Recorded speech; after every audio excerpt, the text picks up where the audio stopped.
ou bonsoir, bienvenue sur TV5 Monde et dans le magazine de l'excellence et de l'art de vivre NEC plus ultra. Aujourd'hui, honneur à l'audace, à la French touch du bon goût, au glamour et à un peu de culture, car à notre époque, la culture est plutôt un grand luxe. Et en plus, je vous emmène aux quatre coins de la planète, sommaire. Laisser infuser, c'est la tendance pour se désaltérer. Quand le design rencontre la couture, bienvenue dans l'ère de la haute décoration. La sensualité pure d'un couturier de grande envergure. Et les œuvres d'art racontent leur histoire.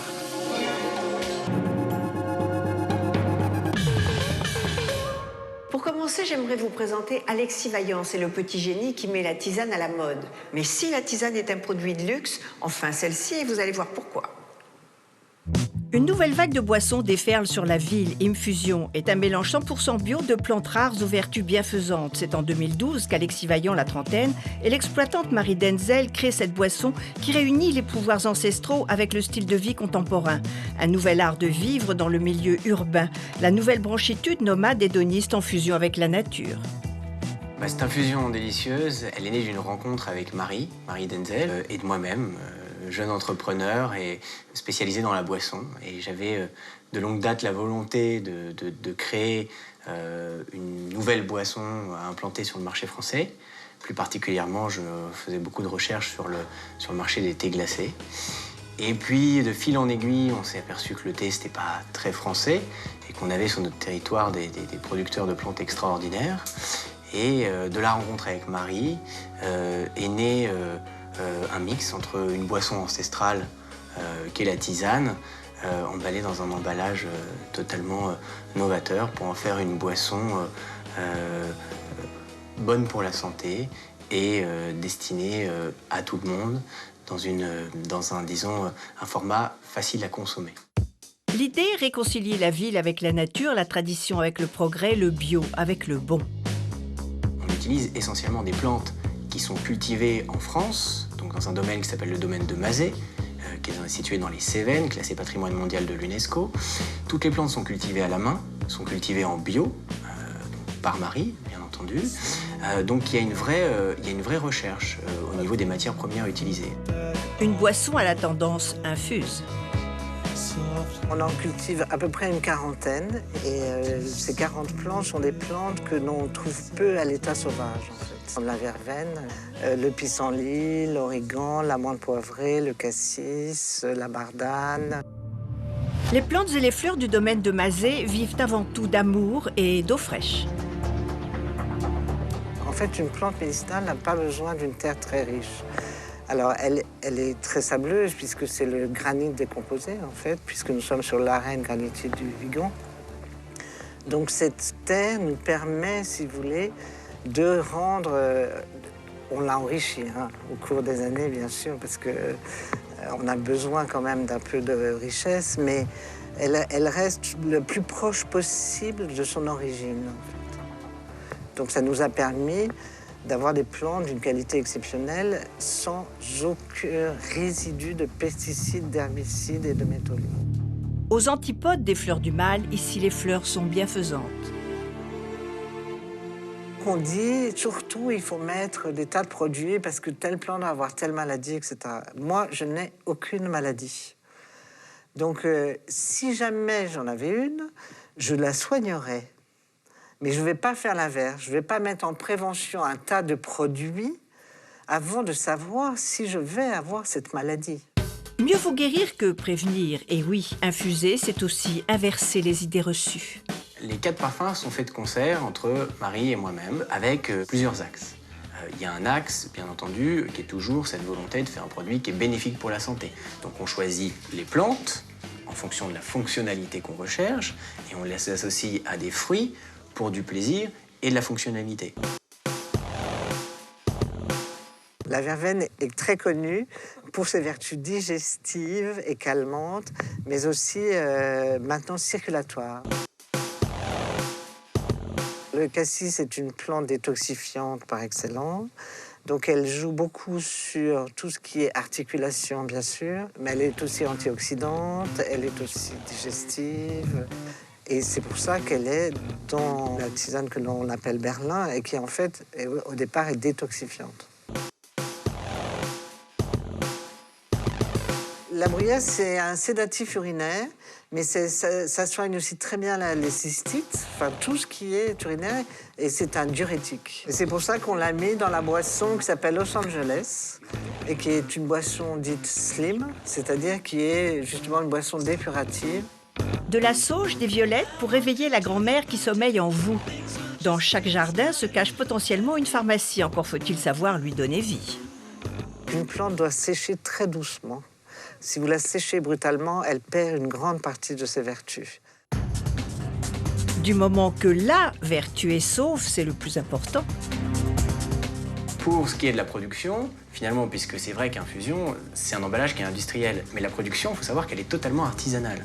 Quand on va à l'usine, on fait nos tisanes comme vous vous faites un thé. On fait ça dans des immenses cuves qui font entre 10 000 et 20 000 litres, où on infuse à 90 degrés des sacs de plantes qu'on plonge dans l'eau bouillante. On ressort les sacs de plantes, on filtre l'eau pour éviter qu'il y ait tout dépôt de tanin, puis on verse les jus de fruits bio à l'intérieur qu'on mélange pour en faire notre petite infusion. On trouve notamment ces infusions à la grande épicerie du Bon Marché. Alors, On trouve que c'est très très bon. C'est rafraîchissant. C'est des nouvelles saveurs. On n'a pas forcément l'habitude de cette association. Donc moi, en tout cas pour celle que j'ai goûtée, la saveur longue, c'est fun. c'est la petite boisson tendance qui monte. En tant que jeune entrepreneur, la seule clé d'entrée sur un marché qui est aussi complexe et aussi lourd, c'est l'innovation. Et quand je dis innovation, c'est à la fois une adaptation aux nouveaux codes de consommation, puisqu'on a vu aujourd'hui émerger un marché, ce qu'on appelle du snacking. Et quand je dis innovation, c'est faire des produits qui sont bien-être, bénéfiques pour la santé, tout en étant agréables. Et c'est ça qui est très important, c'est aussi ce plaisir. Et le plaisir n'a pas d'âge.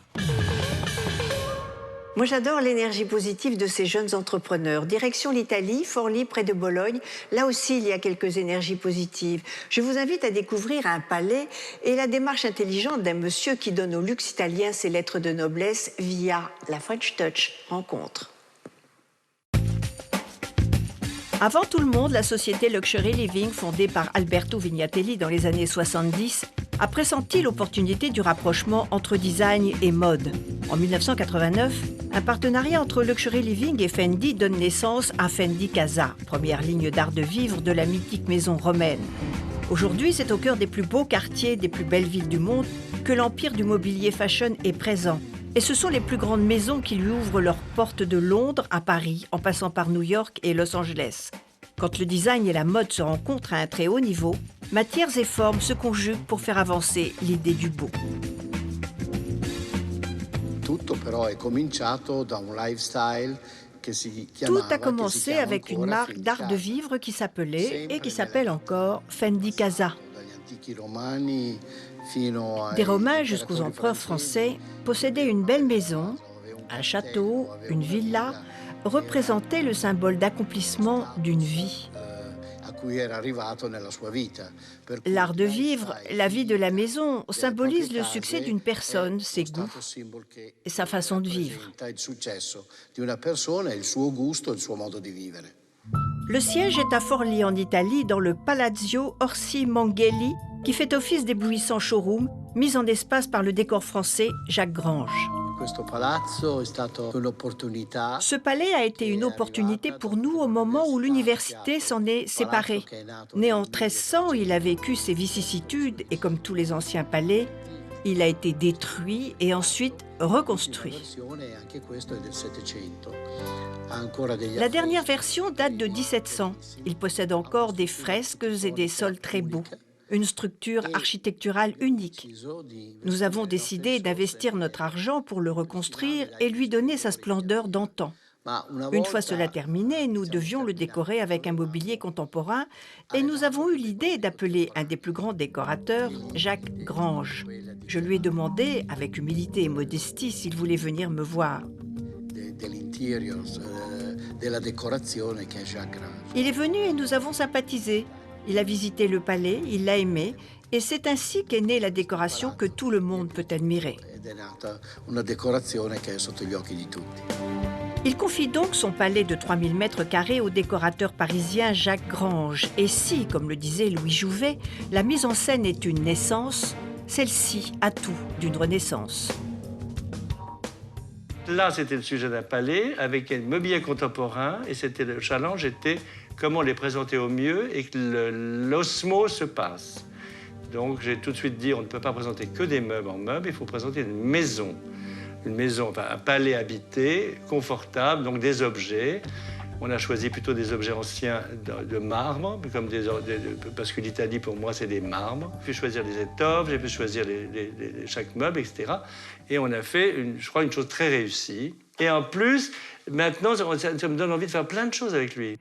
On retrouve dans les meubles l'excellence de Fendi pour la maroquinerie et la fourrure. Et non content de représenter le luxe à l'italienne, Alberto Vignatelli incarne également la classe à l'américaine. Pour parler de ma contribution aux collections, mes créations ont des lignes très douces, des formes organiques, des canapés en mousse, des concepts en serpentin. Ce sont des designs de la vie contemporaine. Ils reflètent le style de vie de ceux qui veulent habiter dans de belles maisons. Alberto Vignatelli a le talent de faire correspondre et dialoguer des mondes qui semblent éloignés. Mais alors, comment fonctionne ce groupe aux énergies différentes? Au départ, il y a la recherche, car l'excellence passe par le dépassement perpétuel.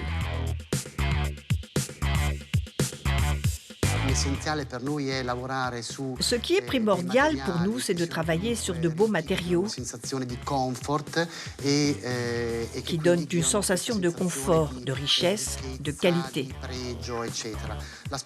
L'innovation est très liée à la recherche des finitions ou encore à l'expression optimale de la capacité technique du matériau même. À la fabrication, on retrouve la même émulation entre design et matière, une équation qui n'a pas fini de déclencher l'exaltation.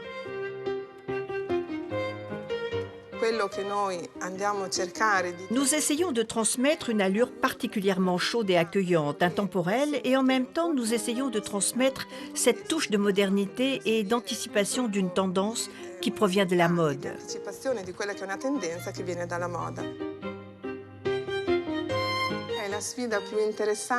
C'est le défi le plus intéressant et le plus difficile, car nous devons adapter quelque chose qui concerne le futur, le glamour, les tendances, à quelque chose qui doit, en même temps, transmettre le sens de l'intemporel. Nous nous inspirons du travail de maroquinerie. Nous examinons les détails des sacs et nous les transposons dans les canapés ottomans ou encore des bracelets deviennent des poignets pour nos articles pour la maison.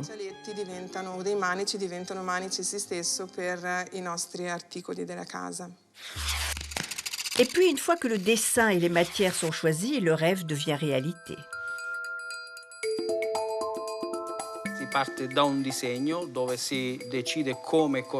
On part d'un dessin à partir duquel nous décidons comment construire un produit et avec quels matériaux. Ensuite, nous procédons à la première ébauche du prototype qui sera évalué avec l'architecte. Si tout est conforme au niveau du design, du confort ou de l'industrialisation, nous passons au deuxième prototype, semi-définitif. Le cuir est la matière de prédilection du groupe, que ce soit pour Fendi Casa, Bentley Home ou Héritage. Le savoir-faire italien en la matière est chaque jour approfondi. Ici, on ne se repose pas sur ses acquis. La sensualité du cuir est poussée à son paroxysme.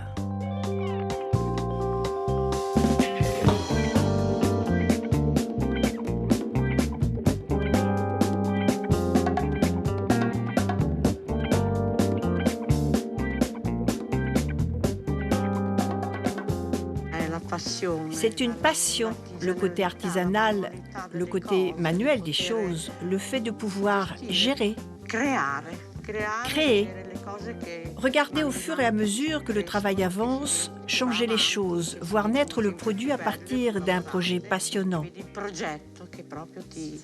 Pour moi, il ne s'agit pas d'un travail, c'est un art, une passion que j'ai depuis l'enfance. Et quand on peut faire le merveilleux dans un palais, le prolonger dans les airs ou sur l'eau est plus naturel qu'il n'y paraît.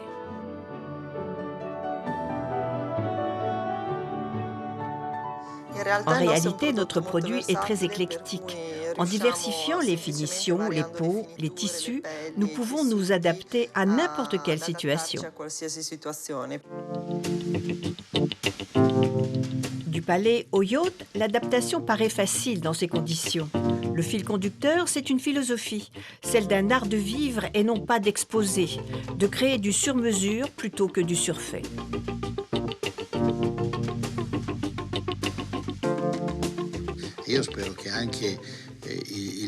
J'espère que les belles décorations, le beau mobilier, le savoir-faire dans lequel l'homme s'exprime avec ses qualités resteront le plus longtemps possible. Alberto Vignatelli porte haut et fort ce flambeau de l'art décoratif, un passeur entre l'ancien et le présent à la pointe du raffinement. D'accord, mais on peut rêver comme on rêve devant les robes ultra glamour d'Alexandre Vauthier défilé. En 2009, Alexandre Vauthier fait son premier défilé en son nom après avoir pris en charge pendant 8 ans la collection haute couture de Jean-Paul Gaultier. Chouchou de Beyoncé et de Rihanna, il crée son univers en marge de la semaine de la haute couture en tant que membre invité par la chambre syndicale. La féminité conquérante définie par Alexandre Vauthier impose une silhouette sexy à la coupe inventive qui invite à l'aventure. J'ai fait mon maximum et j'ai mis toute mon énergie dans cette collection. Je crois qu'elle est très travaillée, elle est très technique. C'est vraiment des lignes super simples, des associations de matières presque évidentes, mais après retravaillées dans des coupes et des approches plus d'aujourd'hui. Il dénude la femme sans vulgarité. Il atteint même une extrême sensualité avec une certaine élégance.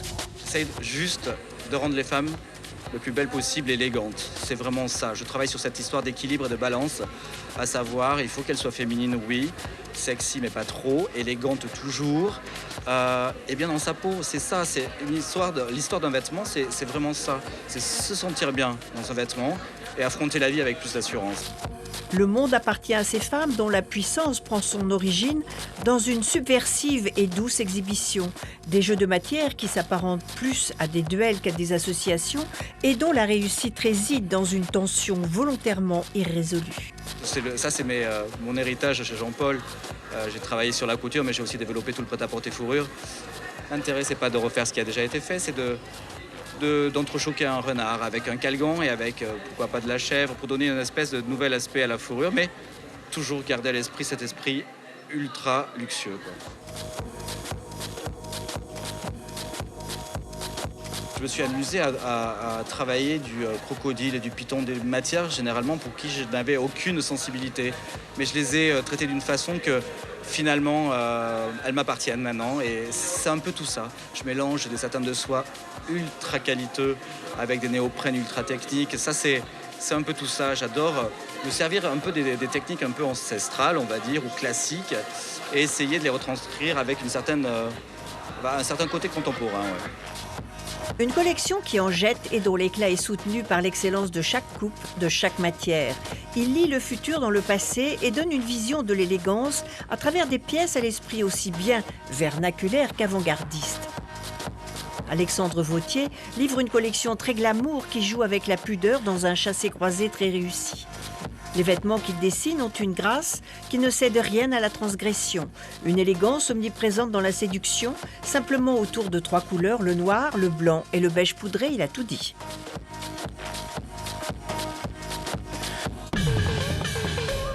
Ça donne envie d'être une star, non? Et bien en attendant de le devenir, je vous emmène à Shanghai visiter le musée.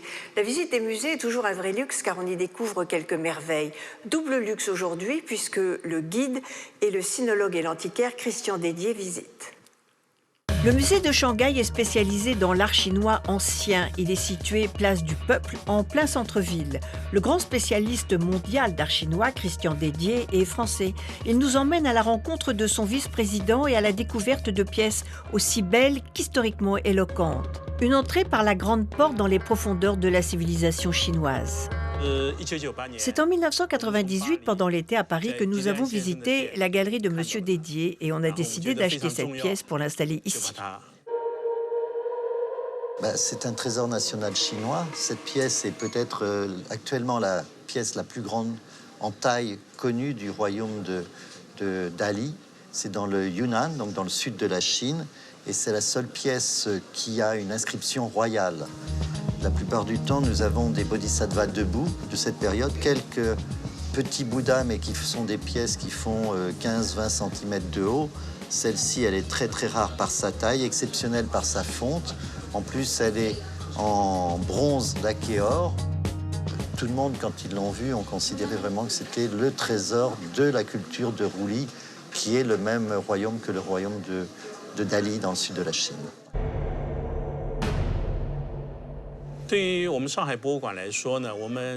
En tant que musée de la ville de Shanghai, on a cette mission d'acheter des pièces importantes pour le musée avec le soutien de la municipalité de Shanghai. Des œuvres qui reviennent sur la terre d'origine après avoir fait un tour par l'Europe ou les États-Unis, un tour du monde qui n'a pas entamé la sérénité de ces sculptures.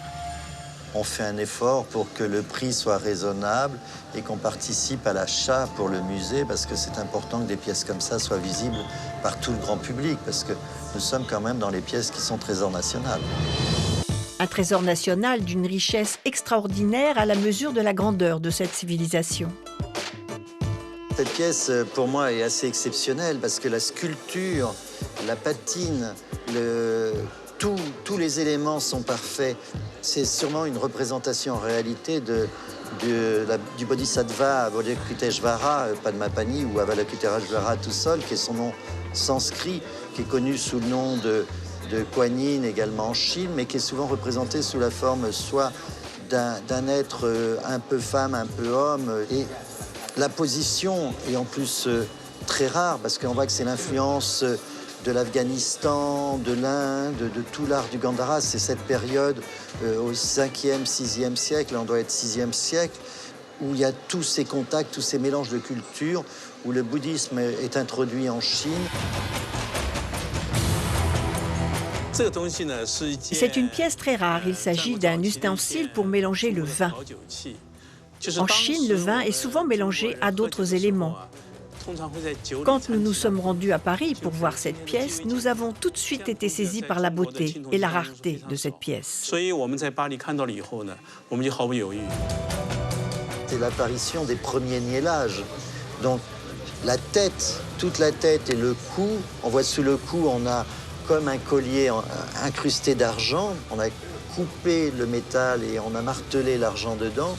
Et sur la tête, on voit le pourtour des plumes de la tête de l'oiseau qui sont niellées d'un fil d'or.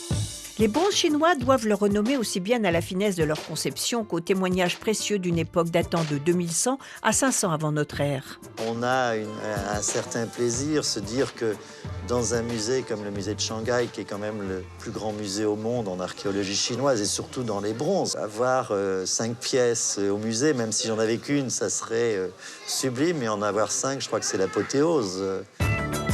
Une trop courte visite qui, à la découverte, incite. C'est une très jolie femme qui aujourd'hui nous donne sa définition du luxe, Marisa Berenson.